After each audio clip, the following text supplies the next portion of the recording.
अस्सलाम वालेकुम दोस्तों, आज की वीडियो बहुत ही इंपॉर्टेंट है। तो हम चाहते हैं कि हमारे व्यूअर्स ये एंड तक ज़रूर देखें और आप लोग शेयर करें आप लोग के कॉन्टैक्ट्स में, व्हाट्सएप में और फेसबुक ग्रुप्स में।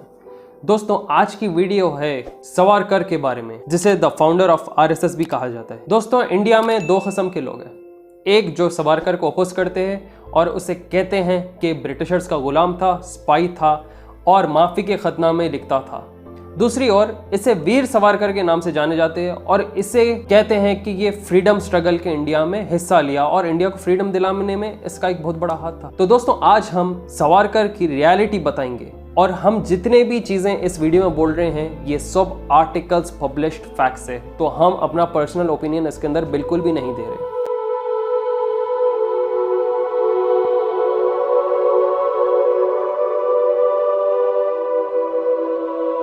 दोस्तों वीडियो के लिए जाने से पहले ये बताना चाहता हूँ कि आप लोग के फैमिली मेम्बर्स, आप लोग के रिश्तेदार जो मिडिल ईस्ट में रहते हैं, यूएई में रहते हैं, उनको कितनी तकलीफ होती होंगी कॉल्स, मैसेजेस करने के लिए।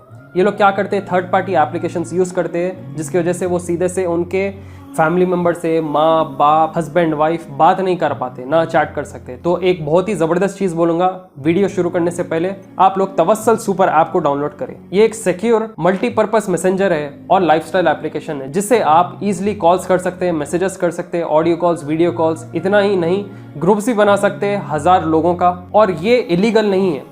इसे आप यूएई, मिडिल ईस्ट में और पूरे दुनिया में यूज़ कर सकते हैं अपने ईजी कम्युनिकेशन के लिए, और इसे यूएई की गवर्नमेंट ने भी अप्रूवल दिया है। इनके कॉल्स, मैसेजेस पूरे इंक्रिप्शन में है, तो आपकी प्राइवेसी इनके पास बहुत बढ़िया रहेगी। इतना ही नहीं, ये एप्लीकेशन पे लाइव न्यूज़ अपडेट्स आते हैं, स्पोर्ट्स अपडेट्स आते हैं, जैसे फुटबॉल, क्रिकेट और वैरायटी के चीज़ें ऐड और आगे होने वाले हैं। तो दोस्तों आप लोग के पास चाहे कोई बाहर काम कर रहे हो, मिडिल ईस्ट में, यूएई में, आपके रिश्तेदार हो, आपके दोस्तों में, तो ये एप्लीकेशन को कैसा भी आप लोग रिकमेंड करो, तवस्सल सुपर ऐप, इसका लिंक नीचे डिस्क्रिप्शन में है, वहां पे जाइए, आप डाउनलोड कर लीजिए और रेफर करिए, रेकमेंड करिए अपने दोस्तों को और फैमिली मेंबर्स को भी। और अब हम इस इंपॉर्टेंट टॉपिक के साथ आगे बढ़ते हैं। So do watch this video till the end. Vinayak Damodar Savarkar, जिससे बहुत बड़ा क्रेडिट दिया जाता है with the invention concept of Hindutva. कुछ आर्टिकल्स ये भी बताते कि सावरकर शुरुआत में एथिस्ट था, मगर later on Hindu philosophy practice करते उसने ये नई चीजें अपनाई। 1893 में जब सावरकर 10 साल का था, उसने उसके पहले मिलिटेंट एक्ट में एंगेज किया, जिधर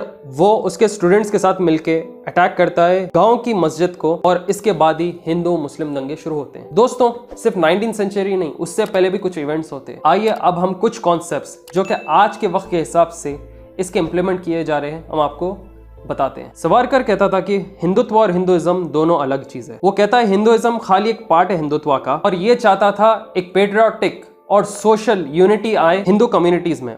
और उसने कहा कि हिंदुइज्म, जैनिज्म, सिखिज्म और बुद्धिज्म सब एक है। सावरकर मुसलमानों को और ईसाई लोगों को मिसफिट मानता था इंडियन कम्युनिटी में रहने के लिए। वो कहता था कि इनकी इमारतें, इनके असल रिलीजियस एक्टिविटीज रहो या इनका ओरिजिन रहो, वो मिडिल ईस्ट में है। और ये भी कहता था कि मुसलमान या ईसाई चाहे वो इंडिया में क्यों ना पैदा हो, वो यहाँ की पेट्रियोटिज्म को क्लेम नहीं कर सकते। 1940 में मोहम्मद अली जिन्ना और सावरकर मिलकर टू नेशन थ्योरी को सपोर्ट करते हैं। सावरकर का विजन था कि वो हिंदू राष्ट्र को अखंड भारत के नजरिए से देखे, और ये भी चाहता था कि सिख मजहब के लोग सिकिस्तान का एक इंडिपेंडेंट स्टेट भी बनाए। और दूसरी ओर पे जिन्ना अपना एक सेपरेट कंट्री सपोर्ट करते हुए एक मुसलमानों का कंट्री बनाए as a part of this two nation theory. तो ये तो इनिशियल प्लान्स हो गए, विजन हो गया सावरकर का।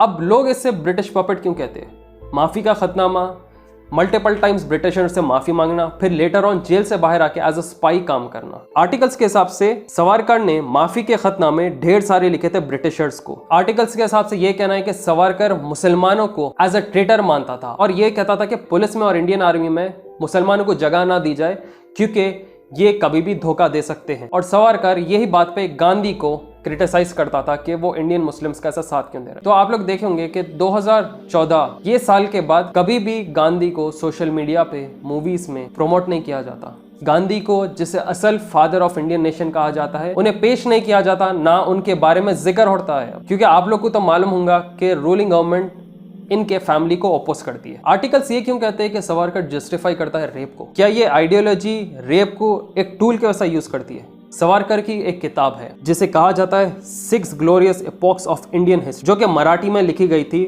उसके मौत से पहले 1966 में। और वहां पर सावरकर ने रेप को जस्टिफाई किया एज अ पॉलिटिकल टूल। जी हाँ दोस्तों, और यही चीज से आप लोग चंद वक्त पहले बुल्ली भाई ऐप, सुल्ली डील्स देखे होंगे और उनके आइडियोलॉजी देखे होंगे। अब आपको समझ में आ रहा है ये सब चीज कहां से आ रहे हैं। और इंडियन मुस्लिम्स को एंटी नेशनल मानना, इंडियन मुस्लिम्स को यहाँ पे पैदा होने के बाद भी एक्सेप्ट नहीं करना, क्या सीए एनआरसी सिर्फ मुसलमानों के लिए रखा जा रहा था? अब आपको समझ में आ रहा है कि आइडियोलॉजी असल आ कहां से रही है। अब लोग ना ही सिर्फ सावरकर को एज अ ब्रिटिश पपेट कहते हैं, ये लोग इंडिया के लोग ये भी कहते हैं कि सावरकर एंटी गांधी था और इसे एक्यूज करते हैं गांधी की हत्या में। जीवनलाल कानपुर कमीशन ने यह इंडिकेट किया कि सावरकर ने गांधी के मर्डर को प्लॉट किया। इसमें 9 लोग एक्यूज हुए थे गांधी के असैसिनेशन के लिए। 2 को लटकाया गया, 5 को जिंदगी भर के लिए जेल में रखा गया, 1 को टर्न अप्रूवर माना गया और जो कि पूरा मास्टरमाइंड ये चीज को प्लॉट किया उसे बेल मिल गई क्योंकि वो बोला कि इसमें मेरा हाथ ही नहीं है। जो बंदा एक्यूज हुआ था और बाद में अप्रूवर बना था जिसका नाम है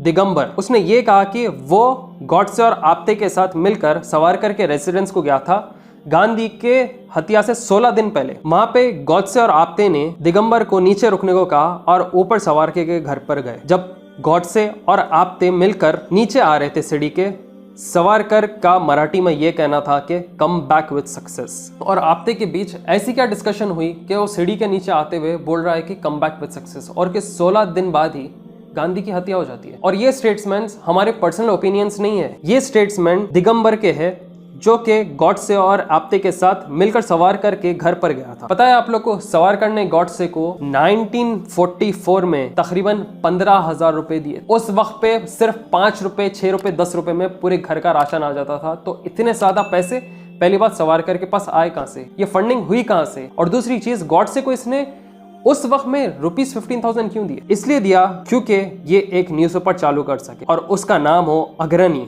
फॉरनर। गॉडसे उसका एडिटर था और आप्टे उसका मैनेजर। और दोस्तों, क्या आप लोग को पता है कि BR अम्बेडकर इस आरएसएस विंग के अगेंस्ट थे? आर्टिकल्स के हिसाब से ये कहा जाता है कि आरएसएस बीजेपी मिलकर अम्बेडकर की लेगेसी को क्लेम करना चाहते हैं। 2014 के बाद से कई अटेम्प्ट्स ऐसे हुए जो कि अम्बेडकर के प्रोजेक्ट को सपोर्टर ऑफ हिंदुत्व आइडियोलॉजी के लिए प्रेजेंट करना चाहते थे। और अम्बेडकर के न्यूज़पेपर में जिसका नाम है जनता, उसमें ये लिखा जाता है कि आरएसएस के लोग कास्ट सेग्रीगेशन मतलब ऊंच नीच वाला कास्ट सिस्टम बनाना चाह रहे थे। और अम्बेडकर के न्यूज़पेपर ने ये भी कहा कि ये ग्रुप आरएसएस का खाली एम करता है मुसलमानों को कॉम्बैट करने में, वो भी इंडियन पॉलिटिक्स में। तो अगर हक़ी और फैक्चुअल बात देखी जाए तो अम्बेडकर इनके ये हिंदुत्व वाले आइडियोलॉजी को सपोर्ट नहीं करते थे क्योंकि वो दलितों को भी एक ही नजरिए से देखते थे, मुसलमानों को भी और हिंदुओं को भी, ना कि सावरकर के ये हिंदुत्व पॉलिटिक्स को। तो दोस्तों, जब हिस्ट्री और आर्टिकल्स ऐसे फैक्ट्स पेश करते हैं